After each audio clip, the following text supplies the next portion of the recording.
Good afternoon, everybody. Gavorg over here, ready to talk to you guys about All Out, AEW All Out last night.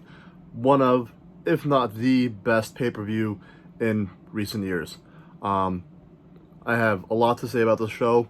What I'm going to start off with is saying that people that I know that have not been watching wrestling in a long time, or ever, were texting me saying that they're watching this. They were showing it at AMC Assembly Row, which I did not know about.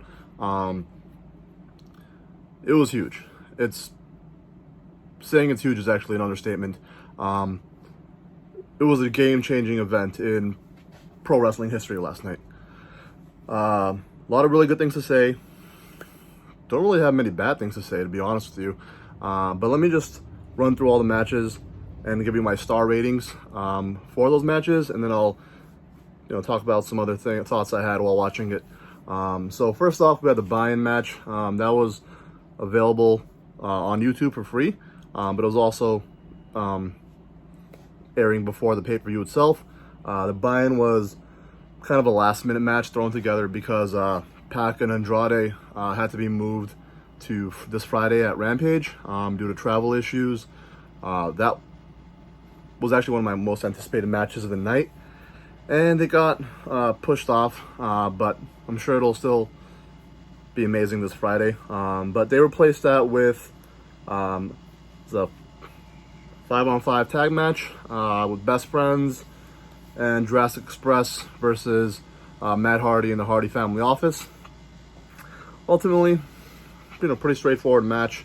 Everyone got their spots in. Orange Cassidy had, probably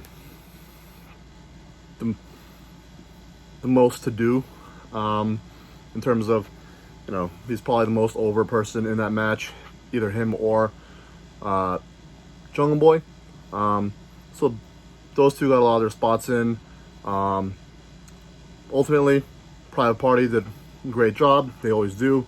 But, not much at stake in that match, so they let the faces won. Crowd was pretty happy. Straightforward match, 3 stars. Then we started off with the TNT title match, which I found to be kind of a surprise to start off with. Usually they start off with like the high flying match or something really high energy. So I fully expect them to start with either Punk Darby or the tag title match, but they started with the TNT title match with Miro versus Eddie Kingston. Very good match, hard hitting, good storytelling. Both guys brought their A game.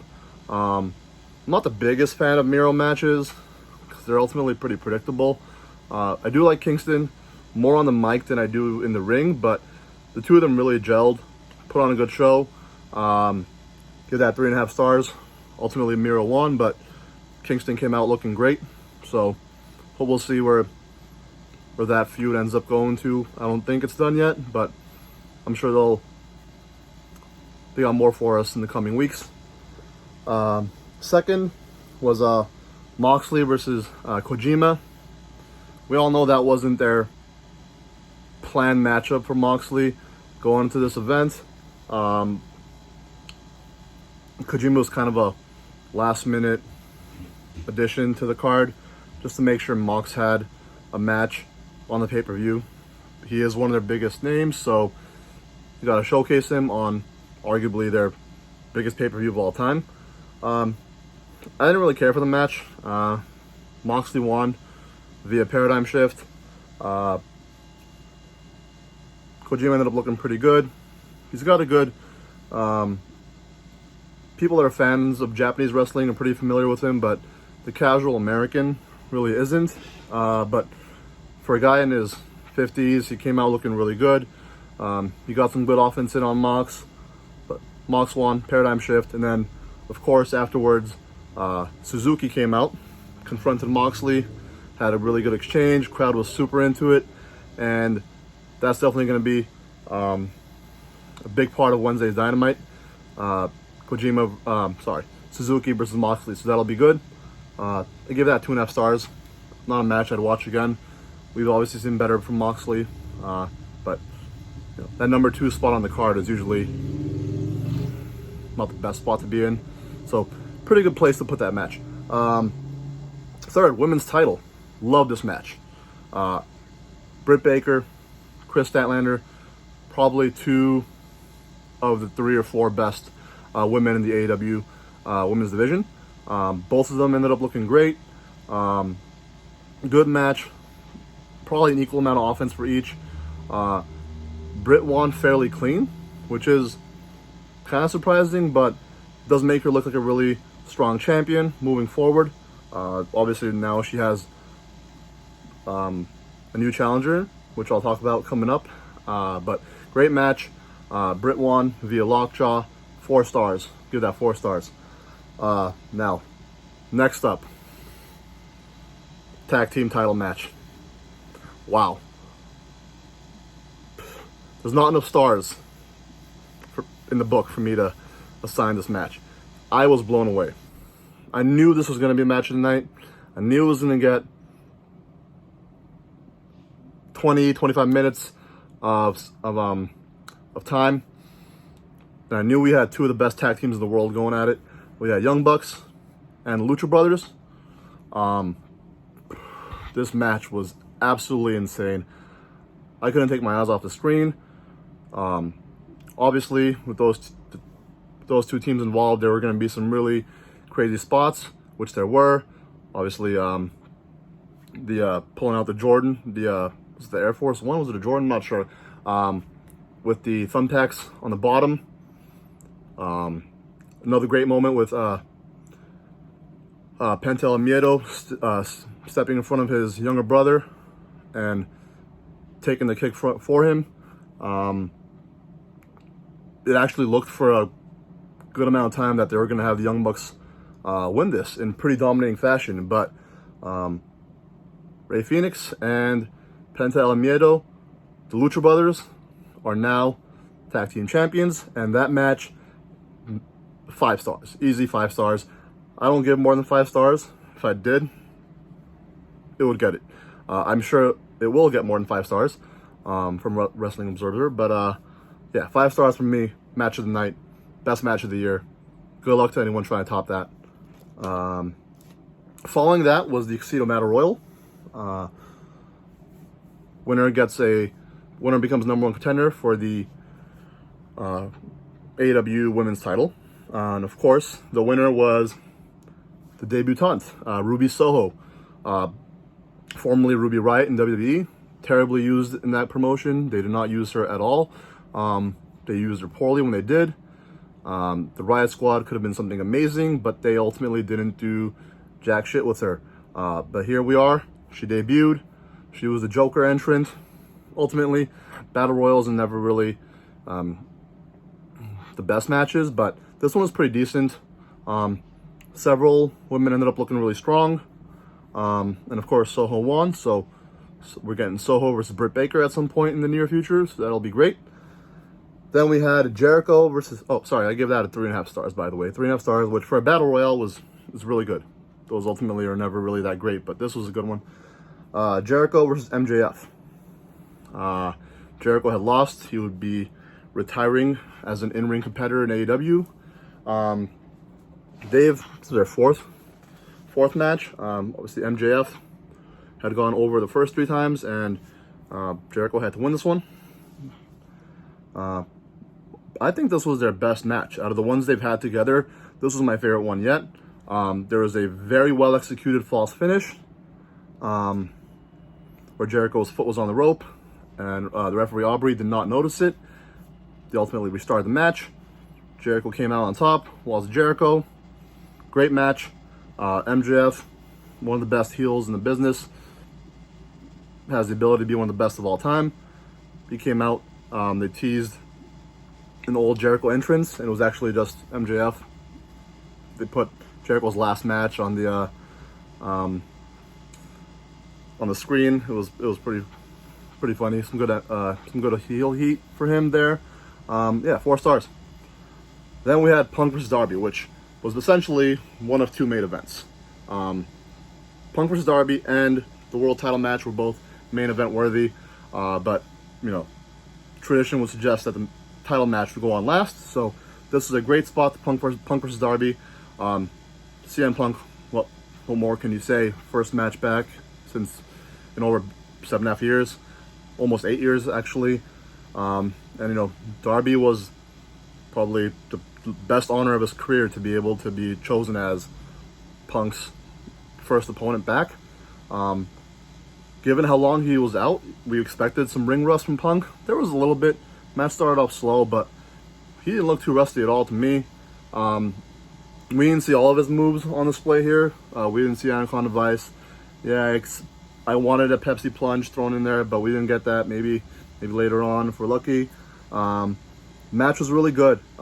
Slow build to start off with. The crowd was fully invested. They didn't matter that there was a lot of rest holds. They cared. They cared about everything that was happening in that match. Great moment where Darby went for that coffin drop and Punk sat up, had a smile on his face. Absolute master of in-ring psychology. Very good match. Punk won with the second GTS that he hit, 4 stars. Then was the piss break match, properly placed between essentially the two main events, QT Marshall versus Paul White. Nobody cares about this match, and I'm not going to spend much time talking about it. 1 star. It was over in a couple minutes. Move on. Then we had the main event, Kenny Omega, AEW World Champion versus Christian Cage. Man, if someone were to tell me that in 2021 CM Punk would be back wrestling, Christian Cage would be in a main event, wow, I wouldn't know what to say. But we are lucky that we have a company that is giving us this. The match was very good. Ultimately, the crowd was quite tired at this point. The match was very good, but you would not tell if you were to base it solely on crowd reactions. Especially in that first 5 or 6 minutes, they were pretty quiet. But as the match went on, we got towards the climax of the match. They were definitely invested. I thought it was a great match. I thought, when you have one of the best all time in Christian Cage, albeit a little bit past his prime, versus potentially the best wrestler in the world today, Kenny Omega, the match is going to be good. They had a great match on Rampage for the Impact title, and now they had, I think, an even better match for the AEW World title, where, of course, Omega won. We did not expect him to drop the title here. When he does, I fully expect it to be to Hangman, Adam Page. But he won. One-winged angel, top rope. No one kicks out of that yet. 4.5 stars. Second best match on the card for me after that absolutely amazing tag title match. Then we had the debuts. Well, 2 other debuts. Of course, we had Ruby Soho earlier, but then we got 2 massive moments to close the show out. Kenny Omega was coming in promo, basically saying anyone that can beat him is either not in the company, retired, or dead. Lights went out. Everyone expects Bryan Danielson at this point. Nope. Adam Cole, baby. I lost my shit. I knew he was coming. I did not expect it to be this soon. I thought it would have been on a later event. But we got Adam Cole. Came in. For a second, he thought, was he going to attack his buddies in the Elite? Nope. Kicked Jungle Boy right in the face. So, of course, and I'm happy with it. I definitely wanted Cole to be a heel, and he is, at least to start off with. He's in there with the Elite, Young Bucks, Adam Cole, Good Brothers, Kenny Omega. Love to see where this is going to go next. Then, as Kenny Omega is going to, I will quote him, bid good night, goodbye and good night. Did I say it right? Whatever. One of those two. Bryan Danielson's music hits. The American Dragon is in AEW, as we all expected. There was, a lot of debate on whether it was going to be here at All Out, or if it was going to be later on in that Arthur Ashe event in a few weeks. But They gave him to us on All Out. Bryan Danielson is All Elite. Wow. The card that gave us three absolutely fantastic matches, three or four fantastic matches, several good matches, and then three massive debuts. This is a game changer. If anyone had thought that AEW wasn't a serious contender or a serious competitor for WWE, they better think so now. Adam Cole and Bryan Danielson on the same night as CM Punk's in-ring return. This is one of the best wrestling events of all time. It's not recency bias. It is one of the best. AEW has sparked interest from people that have not ever been wrestling fans. They have taken people like me who have not really been too invested in pro wrestling for a long time and hooked me. I probably like wrestling more now than I ever did because of AEW.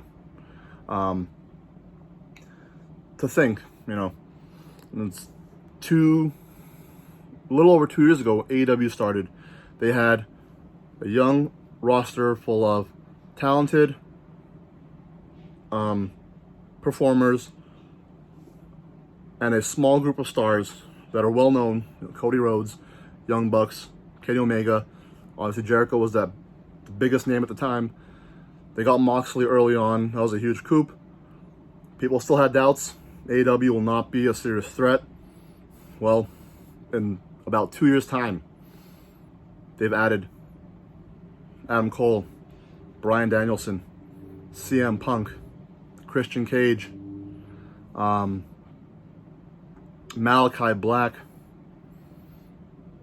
AEW is saving pro wrestling.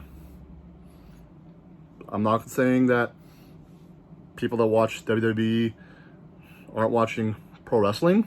There is wrestling there, but they have made it very clear that they are a sports entertainment business. AEW is